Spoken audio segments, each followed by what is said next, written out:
वर्तमान में चर्चित विभिन्न अवधारणाएं, कला एवं संस्कृति, नागर शैली, चर्चा में क्यों, अयोध्या पर सुप्रीम कोर्ट का फैसला आने के बाद राम मंदिर के डिजाइन को लेकर यही चर्चा है कि अयोध्या में राम मंदिर प्रसिद्ध नागर शैली के आधार पर बनेगा।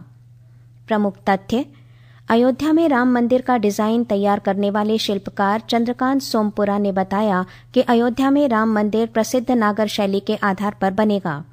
राम मंदिर के लिए डिजाइन 1989 में ही तैयार किया गया था। नागर शैली उत्तर भारतीय हिंदू स्थापत्य कला की एक शैली है। वास्तुशास्त्र के अनुसार नागर शैली के मंदिरों की पहचान आधार से लेकर सर्वोच्च अंश तक इसका चतुष्कोण होना है। नागर शैली की दो बड़ी विशेषताएं हैं। इसकी विशिष्ट योजना और विमान। इसकी मुख्य भूमि आयताकार होती है, जिसमें मध्य से दोनों ओर क्रमिक विमान होते हैं, जिनके चलते इसका पूर्ण आकार तिकोना हो जाता है। मंदिर के सबसे ऊपर शिखर होता है, जिसे रेखा शिखर भी कहते हैं। मंदिर में दो भवन भी होते हैं, एक गर्भगृह और दूसरा मंडप। गर्भगृह ऊंचा होता है और मंडप छोटा होता है। गर्भगृह के ऊपर एक घंटाकार संरचना होती है, जिससे मंदिर की ऊंचाई बढ़ जाती है। नागर शैली के मंदिरों में 4 कक्ष होते हैं: गर्भगृह, जगमोहन, नाट्य मंदिर और भोग मंदिर। प्रारंभिक नागर शैली के मंदिरों में स्तंभ नहीं होते थे, लेकिन धीरे धीरे इसमें बदलाव भी हुआ है। बनावट में भी बदलाव देखने को मिले। स्थानीय विविधताओं का भी मिश्रण देखने को मिला। खास बात यह है कि इन मंदिरों में लोहे और सीमेंट का इस्तेमाल नहीं होता है। भुवनेश्वर में स्थित लिंगराज मंदिर नागर शैली का एक उत्कृष्ट उदाहरण है। इसके अलावा खजुराहो के मंदिर भी इसी शैली में बनाए गए हैं। ओडिशा का विश्व प्रसिद्ध कोणार्क मंदिर भी नागर शैली में ही बना हुआ है। डेरा बाबा नानक एवं करतारपुर कॉरिडोर। पाकिस्तान और भारत के बीच एक समझौते के तहत ही इस करतारपुर कॉरिडोर का निर्माण किया गया है। करतारपुर कॉरिडोर के जरिए पाकिस्तान के कस्बे करतारपुर को पंजाब के गुरदासपुर जिले में स्थित डेरा बाबा नानक के साथ जोड़ा गया है। चर्चा में क्यों, 17 नवंबर 2019 को श्री गुरु नानक देव जी के 550वें प्रकाश पर्व पर पाकिस्तान स्थित करतारपुर साहिब के दर्शन करने के लिए बना करतारपुर कॉरिडोर को प्रधानमंत्री नरेंद्र मोदी ने जनता को समर्पित किया। भारत ने 0 point international boundary Dera Baba Nanak पर करतारपुर साहिब कॉरिडोर के संचालन के तौर तरीकों पर 24 अक्टूबर 2019 को पाकिस्तान के साथ समझौते पर हस्ताक्षर किए थे। प्रमुख तथ्य, श्री गुरु नानक देव जी की याद में बनाया गया डेरा बाबा नानक भारत में रावी नदी के किनारे स्थित है। ये भारत पाकिस्तान बॉर्डर से लगभग 1 किलोमीटर दूर है। ये पंजाब के गुरदासपुर जिले में आता है। माना जाता है कि बाबा नानक यहाँ 12 साल तक रहे। मक्का जाने पर उनको दिए गए कपड़े यहाँ संरक्षित हैं। गुरु नानक देव जी ने 1506 में अपनी पहली उदासी धार्मिक यात्रा के बाद इस जगह को ध्यान लगाने के लिए चुना था। जहां वो ध्यान लगाने बैठे थे, वहां एक कुआं था, जिसे अजीता रंधावा दा खू कुआं के नाम से जाना जाता था। भारत से लगी सीमा से करीब 4 किलोमीटर दूर पाकिस्तान के पंजाब प्रांत में रावी नदी के किनारे स्थित श्री करतारपुर साहिब गुरुद्वारा सिखों का पवित्र तीर्थ स्थल है। ये लाहौर से 120 किलोमीटर दूर स्थित है। गुरु नानक जी के माता पिता का देहांत भी यहीं पर हुआ था। यहाँ बाबा नानक ने अपनी जिंदगी का अंतिम समय बिताया था। यहाँ उन्होंने 17 वर्ष 5 माह 9 दिन अपने हाथों से खेती तक की। पृष्ठ 72। श्री गुरु नानक देव जी ने ही करतारपुर साहिब की स्थापना की थी। सिख इतिहास के अनुसार श्री गुरु नानक देव जी 1522 में अपनी सभी उदासियों धार्मिक यात्राओं के बाद करतारपुर साहिब आकर रहने लगे थे। इसी पवित्र स्थान पर श्री गुरु नानक देव जी ने 22 सितंबर 1539 को आखिरी सांस ली थी। इससे पहले उन्होंने इसी स्थान पर दूसरे गुरु अंगद देव साहिब को गद्दी सौंपी थी। इसी स्थान से उन्होंने समूची मानवता को काम करने तथा बांट कर खाने जैसे उपदेश दिए थे।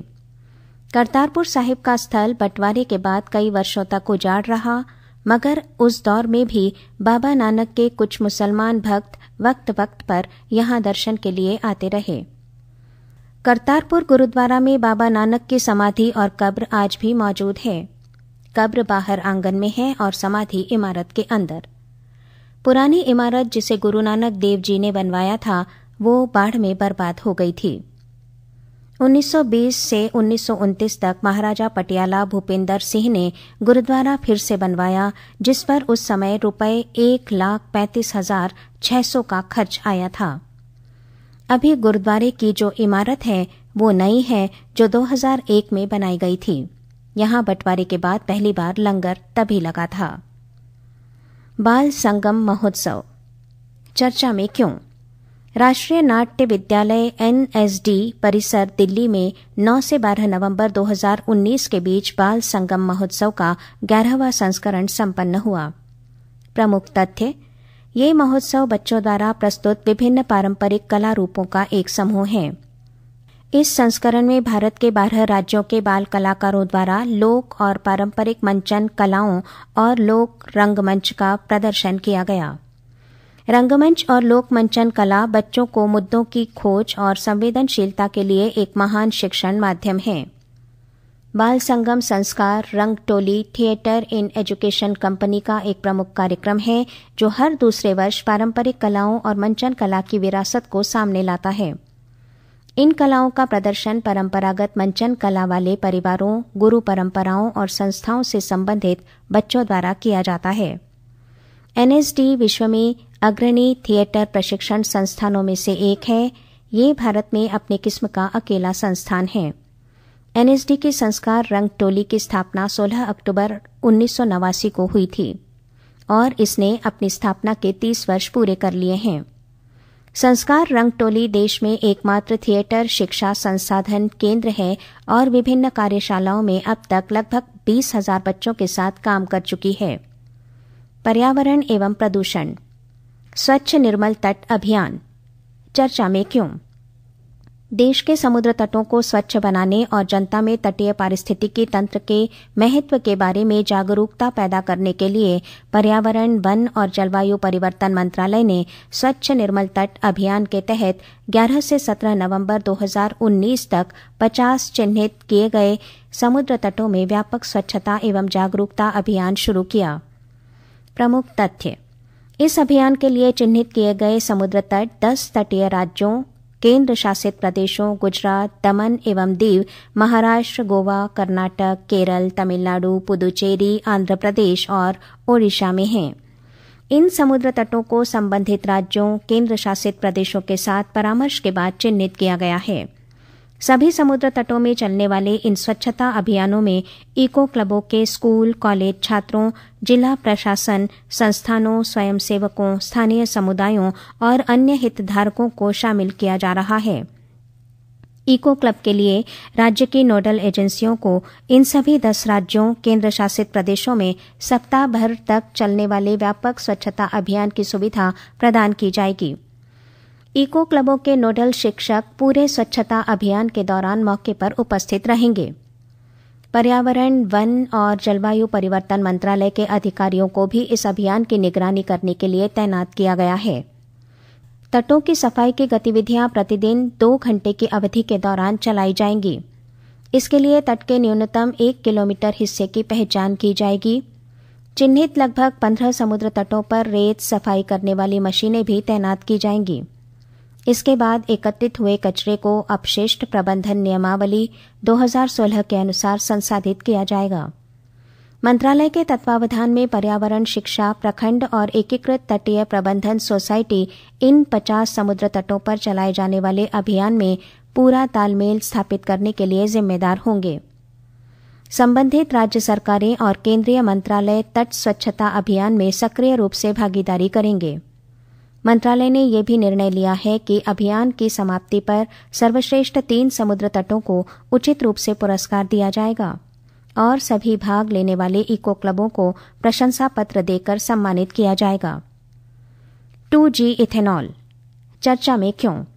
पर्यावरण के अनुकूल उत्पादों के उपयोग को बढ़ावा देने के लिए भारत सरकार की प्रतिबद्धता को आगे बढ़ाते हुए पर्यावरण, वन और जलवायु परिवर्तन मंत्रालय ने 10 नवंबर 2019 को Indian oil corporation limited IOCL को पानीपत में नया 2G एथेनॉल संयंत्र स्थापित करने के लिए पर्यावरण संबंधी स्वीकृति दे दी है। प्रमुख तथ्य: एथेनॉल एक तरह का अल्कोहल है जिसे पेट्रोल में मिलाकर गाड़ियों में फ्यूल की तरह इस्तेमाल किया जा सकता है। इसका उत्पादन मुख्य रूप से गन्ने की फसल से होता है, लेकिन कई अन्य फसलों से भी इसे तैयार किया जा सकता है। पृष्ठ 73। जैव पदार्थ से अल्कोहल बनाना कोई नई बात नहीं है, लेकिन अब तक अधिकतर एथेनॉल गन्ने, मक्के या ऐसे ही किसी खाद्य पदार्थ का इस्तेमाल करके बनाया जाता रहा है। इसे पहली पीढ़ी का एथेनॉल कहते हैं। फसल की कटाई के बाद बचे गैर खाद्य कृषि कचरे का उपयोग करके जिस एथेनॉल का उत्पादन किया जाता है उसे दूसरी पीढ़ी का 2G एथेनॉल कहा जाता है। 2G एथेनॉल में पूरी तरह सभी कृषि अपशिष्टों जैसे मक्के के गोले, चावल के भूसे और गेहूं के भूसे शामिल हैं। इनका इस्तेमाल किया जाता है जो सेलुलोज में बदल जाता है, जिससे बाद में एथेनॉल बनाया जाता है। IOCL ने हरियाणा के पानीपत जिले के बहोली में अपने प्रस्तावित 100 KLPD lignocellulosic 2G ethanol plant के लिए पर्यावरण संबंधी स्वीकृति की मंजूरी की मांग की थी। उल्लेखनीय है कि केंद्र सरकार ने आयात निर्भरता को कम करने और किसानों की आय बढ़ाने के लिए एथेनॉल के उत्पादन और उपयोग को एक प्रमुख क्षेत्र के रूप में चिन्हित किया है। इस उत्पादित एथेनॉल का इस्तेमाल परिवहन ईंधन में मिश्रण के लिए किया जाएगा। प्रस्तावित 2G एथेनॉल संयंत्र बढ़ते प्रदूषण की समस्या के समाधान के रूप में देखा जा रहा है। आर्थिक एवं वित्तीय अवधारणाएं। स्पेशल विंडो फंड चर्चा में क्यों? केंद्रीय मंत्रिमंडल ने 6 नवंबर 2019 को उन अधूरी या अटकी पड़ी आवास परियोजनाओं को पूरा करने हेतु प्राथमिकता के आधार पर ऋण वित्त पोषण उपलब्ध कराने के लिए एक स्पेशल विंडो फंड बनाने को मंजूरी दी है। प्रमुख तथ्य: सरकार प्रस्तावित फंड के लिए एक प्रायोजक की भूमिका निभाएगी और उसके पास विशेष अधिकार एवं जवाबदेही होगी। जैसा कि सेबी AIF नियमन 2012 में निर्दिष्ट किया गया है, उधर निवेश प्रबंधक धनराशि जुटाने, निवेश और फंड से जुड़ी टीम के प्रबंधन के लिए उत्तरदायी होगा। किफायती और मध्य आय वर्ग आवास क्षेत्र के लिए विशेष विंडो के जरिए सरकार रुपए 10,000 करोड़ की धनराशि प्रदान करेगी। इस फंड में बैंकों, LIC और अन्य के योगदान के माध्यम से रुपए 25,000 करोड़ का फंड बनाया जाएगा। विशेष विंडो के अंतर्गत पहले AIF के लिए SBI कैप वेंचर्स लिमिटेड को निवेश प्रबंधक नियुक्त किया गया है। विशेष विंडो के अंतर्गत गठित किए गए कोष उपलब्ध कराए गए AIF सरकार और अन्य निजी निवेशकों से निवेश आकर्षित करेंगे। इनमें वित्तीय संस्थाएं, सॉवरेन वेल्थ फंड, सार्वजनिक व निजी क्षेत्र के बैंक, घरेलू पेंशन और भविष्य निधि, वैश्विक पेंशन कोष और अन्य संस्थागत निवेशक शामिल हैं। इस विशेष विंडो का फोकस उन परियोजनाओं पर रहा है जो विनिर्माण फंडिंग के अभाव में रुकी हुई हैं। ये फंड उन परियोजनाओं पर भी ध्यान देगा जो NPA हो गई है या NCLT कार्रवाई के अंतर्गत है। विशेषकर ऐसी परियोजनाएं जहां धनराशि उपलब्ध कराने पर निर्माण कार्य शीघ्र शुरू किया जा सकता है। क्योंकि रियल एस्टेट उद्योग आंतरिक रूप में अनेक अन्य उद्योगों के साथ जुड़ा हुआ है, इसलिए इस क्षेत्र के विकास से भारतीय अर्थव्यवस्था के अन्य प्रमुख क्षेत्रों में व्याप्त तनाव को दूर करने के बारे में सकारात्मक प्रभाव पड़ेगा। RCEP समझौता चर्चा में क्यों? भारत ने क्षेत्रीय व्यापक आर्थिक भागीदारी RCEP का हिस्सा बनने से 4 नवंबर 2019 को इनकार कर दिया। प्रधानमंत्री नरेंद्र मोदी ने कई मुद्दों का सही समाधान नहीं दिखने पर इस समझौते से बाहर रहना ही बेहतर समझा। केंद्र सरकार के फैसले का भारत के सभी विपक्षी नेताओं ने स्वागत किया, जो इस सौदे पर हस्ताक्षर करने के खिलाफ थे। प्रमुख तथ्य: RCEP क्षेत्रीय व्यापक आर्थिक भागीदारी एक व्यापार समझौता है। ये सदस्य देशों को एक दूसरे के साथ व्यापार करने की सहूलियत प्रदान करता है। समझौते के अनुसार सदस्य देशों को आयात और निर्यात पर लगने वाला टैक्स या कर या तो बिल्कुल नहीं भरना पड़ता है या बहुत ही कम भरना पड़ता है। पृष्ठ 74। RCEP समझौते पर 10 आसियान देशों के अतिरिक्त भारत, चीन, जापान, दक्षिण कोरिया, ऑस्ट्रेलिया और न्यूजीलैंड को हस्ताक्षर करने थे। इस समझौते का उद्देश्य 16 देशों के बीच विश्व में सबसे बड़ा मुक्त व्यापार क्षेत्र बनाना है। भारत में RCEP को लेकर बहुत लंबे समय से चिंता जताई जा रही थी। किसान और व्यापारी संगठन इसका ये कहते हुए विरोध कर रहे थे कि यदि भारत इसमें शामिल हुआ तो पहले से परेशान किसान और छोटे व्यापारी तबाह हो जाएंगे। भारत के क्षेत्रीय व्यापक आर्थिक भागीदारी RCEP समझौते से बाहर होने के फैसले से देश के किसानों, सूक्ष्म लघु एवं मझौले उपक्रमों MSME तथा डेयरी क्षेत्र को बड़ी राहत मिलेगी। अनुबंध कृषि चर्चा में क्यों? 30 अक्टूबर 2019 को राष्ट्रपति रामनाथ कोविंद ने तमिलनाडु कृषि उपज और पशुधन संविदा खेती और सेवा संवर्धन और सुविधा अधिनियम को मंजूरी प्रदान की। इस मंजूरी के साथ ही तमिलनाडु अनुबंध कृषि पर कानून बनाने वाला देश का पहला राज्य बन गया। अनुबंध खेती किसानों एवं कृषि विपणन कंपनियों के बीच पूर्व निर्धारित दरों पर कृषि तथा बागवानी उपजों के लेन देन का समझौता है। ये कंपनियों, किसानों एवं सरकार के बीच का समझौता भी हो सकता है। अनुबंध खेती के तहत किसानों को एक निश्चित मूल्य पर निश्चित समयावधि, निश्चित मात्रा तथा निश्चित गुणवत्ता वाले विशिष्ट उत्पाद के उत्पादन और आपूर्ति के लिए नियुक्त किया जाता है। कंपनी किसानों को बीज, उर्वरक, कृषि प्रौद्योगिकी, ऋण तथा कृषि उपकरण भी प्रदान करती है। प्रमुख तथ्य: भारत में Pepsi foods, marks Spencer, Kellogg, Godfrey, Cadbury India, ITC, Kargil, rallies आदि राष्ट्रीय एवं बहुराष्ट्रीय कंपनियां अनुबंध खेती में संलग्न हैं। इसके साथ कई अन्य कंपनियां भी इस क्षेत्र में हैं, जैसे Ballarpur Industries, Green Agropack, Global Green, United Breweries आदि कई भारतीय कंपनियों ने विदेशी कंपनियों के साथ मिलकर संयुक्त उद्यम के रूप में अनुबंध खेती के रूप में प्रवेश किया है। भारत में अनुबंध खेती की शुरुआत 1980 के दशक में की गई थी। पंजाब में बीज की नवीन किस्मों, गहरी जुताई, नवीन तकनीकी तथा शॉवेल तकनीक जैसे बुआई के नए तरीकों का समावेश किया गया। इसी प्रकार आंध्र प्रदेश और कर्नाटक में सूरजमुखी, तमिलनाडु, महाराष्ट्र और आंध्र प्रदेश में फलों एवं सब्जियों का उत्पादन किया जा रहा है।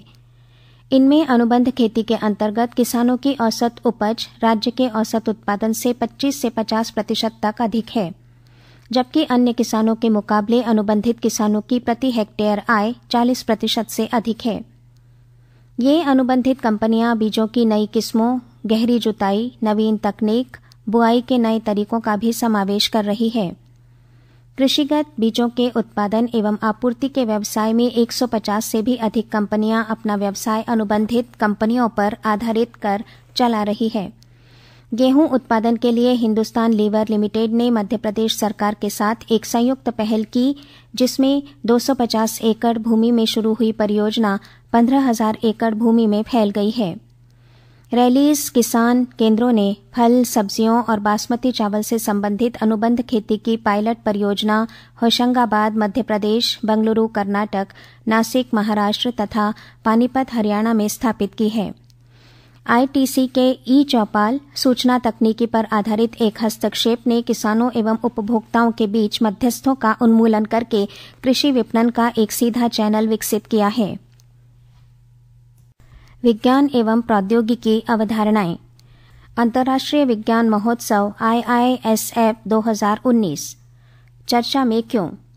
भारत सरकार के विज्ञान एवं प्रौद्योगिकी मंत्रालय और दूसरे विभागों द्वारा संयुक्त रूप से 4 दिन का वार्षिक विज्ञान महोत्सव कोलकाता में 5 से 8 नवंबर तक आयोजित किया गया। प्रमुख तथ्य: अंतर्राष्ट्रीय विज्ञान महोत्सव IISF 2019 का आयोजन भारत सरकार के विज्ञान एवं प्रौद्योगिकी मंत्रालय और विभागों तथा विज्ञान भारती विभा द्वारा संयुक्त रूप से आयोजित किया गया। विज्ञान महोत्सव की प्रमुख गतिविधियों मुख्य रूप से कोलकाता के विश्व बांग्ला कन्वेंशन सेंटर और साइंस सिटी में आयोजित किया गया। IISF 2019 भारत और दुनिया के दूसरे देशों के विद्यार्थियों, नवाचारी शिल्पकारों, किसानों, वैज्ञानिकों तथा तकनीकविदों का समागम है। इसी को ध्यान में रखते हुए वर्ष 2019 के महोत्सव का मुख्य विषय राइज इन इंडिया, राष्ट्र को सशक्त बनाता अनुसंधान, नवाचार और विज्ञान रखा गया। विज्ञान एवं प्रौद्योगिकी के क्षेत्रों में भारत की उपलब्धियों का उत्सव मनाने के उद्देश्य से देश भर के विद्यार्थियों, अनुसंधानकर्ताओं, नवाचारियों, शिल्पकारों और आम लोगों को एक साथ लाने का संभवतः सबसे बड़ा मंच IISF है। विज्ञान महोत्सव का एक मुख्य आकर्षण छात्र विज्ञान गांव स्टूडेंट साइंस विलेज है, जिसमें देश के विभिन्न हिस्सों के करीब 2500 स्कूली बच्चों को आमंत्रित किया गया था। विज्ञान महोत्सव का दूसरा सबसे बड़ा कार्यक्रम युवा वैज्ञानिक सम्मेलन था, जिसमें करीब 1500 युवा वैज्ञानिक और शोधकर्ता शामिल हुए। वैज्ञानिका नामक विज्ञान साहित्य समारोह इस वर्ष के IISF का एक अन्य आकर्षण था। इसका उद्देश्य समावेशी उन्नत विज्ञान और प्रौद्योगिकी के लिए नीति निर्धारित करना था। विज्ञान और प्रौद्योगिकी विभाग की स्वायत्त संस्था विज्ञान प्रसार IISF 2019 का समन्वय करने वाली नोडल एजेंसी है। विज्ञान प्रसार, विज्ञान और प्रौद्योगिकी विभाग भारत सरकार का एक स्वायत्त संस्थान है। इसे बड़े पैमाने पर विज्ञान और प्रौद्योगिकी का लोकप्रियकरण करने हेतु वर्ष 1989 में स्थापित किया गया था। पृष्ठ 75। विज्ञान प्रसार का उद्देश्य समाज में वैज्ञानिक और तर्कसंगत दृष्टिकोण को यथासंभव व्यापक रूप से बढ़ावा देना है और प्रसार करना है। विज्ञान लोकप्रियकरण से जुड़े कार्यक्रमों को बढ़ावा देना, समन्वय करना तथा लोगों में वैज्ञानिक स्वभाव को विकसित करना इसका मुख्य उद्देश्य है। विज्ञान भारती विभा, जिसे पहले स्वदेशी विज्ञान आंदोलन के रूप में जाना जाता था, ये एक गैर लाभकारी संगठन है। ये भारत में आधुनिक प्रौद्योगिकी और प्राचीन विज्ञान के लोकप्रियकरण तथा कार्यान्वयन का कार्य करता है। इसकी स्थापना भारतीय विज्ञान संस्थान के प्रख्यात वैज्ञानिकों द्वारा की गई थी, जिसका नेतृत्व प्रोफेसर KI वसु ने किया था।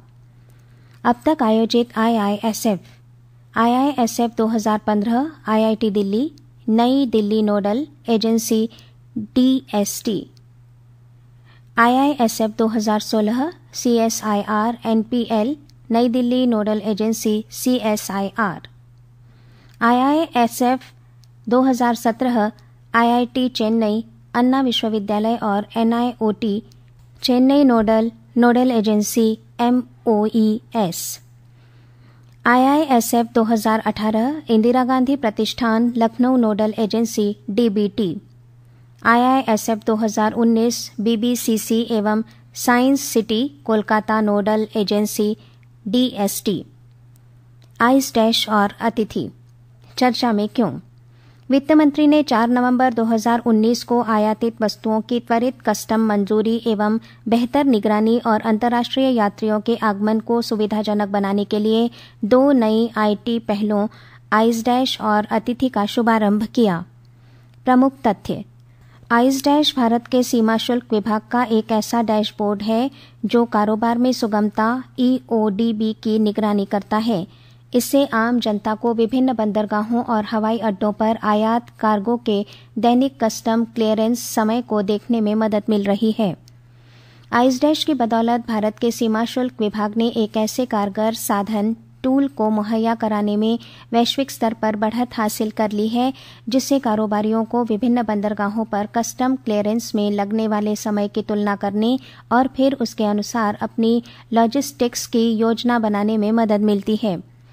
इस डैशबोर्ड को केंद्रीय अप्रत्यक्ष कर एवं सीमा शुल्क बोर्ड CBIC ने NIC के सहयोग से विकसित किया है। CBIC की वेबसाइट के जरिए आइस पर विजिट किया जा सकता है। अतिथि की बदौलत CBIC ने कस्टम संबंधी घोषणा अग्रिम रूप से दाखिल करने के लिए मोबाइल ऐप को उपयोग में लाना अंतर्राष्ट्रीय यात्रियों के लिए आसान कर दिया है। यात्री भारत के लिए जहाज पर सवार होने से पहले ही भारत के सीमा शुल्क विभाग में शुल्क अदायगी वाली वस्तुओं और मुद्रा के बारे में अपनी घोषणा दाखिल करने के लिए इस ऐप का उपयोग कर सकते हैं। अतिथि ऐप से हवाई अड्डों पर बाधा रहित एवं त्वरित कस्टम मंजूरी संभव हो पाएगी और देश के हवाई अड्डों पर आने वाले अंतर्राष्ट्रीय पर्यटकों एवं अन्य आगंतुकों को बेहतर अनुभव होगा। अतिथि ऐप iOS और एंड्रॉयड दोनों पर ही उपलब्ध है। CBIC द्वारा लागू किए गए IT एवं अन्य सुधारों की बदौलत सीमा पार व्यापार में भारत की वैश्विक रैंकिंग में उल्लेखनीय सुधार भी विशेष मायने रखता है। विशेषकर आइस डैश तथा अतिथि दोनों ही इस दिशा में और ज़्यादा बेहतरी सुनिश्चित करने में काफ़ी मददगार साबित होंगे, क्योंकि वे कस्टम के कामकाज में इंटरफेस में कमी लाने के साथ साथ पारदर्शिता को बढ़ावा देंगे। पृष्ठ 76।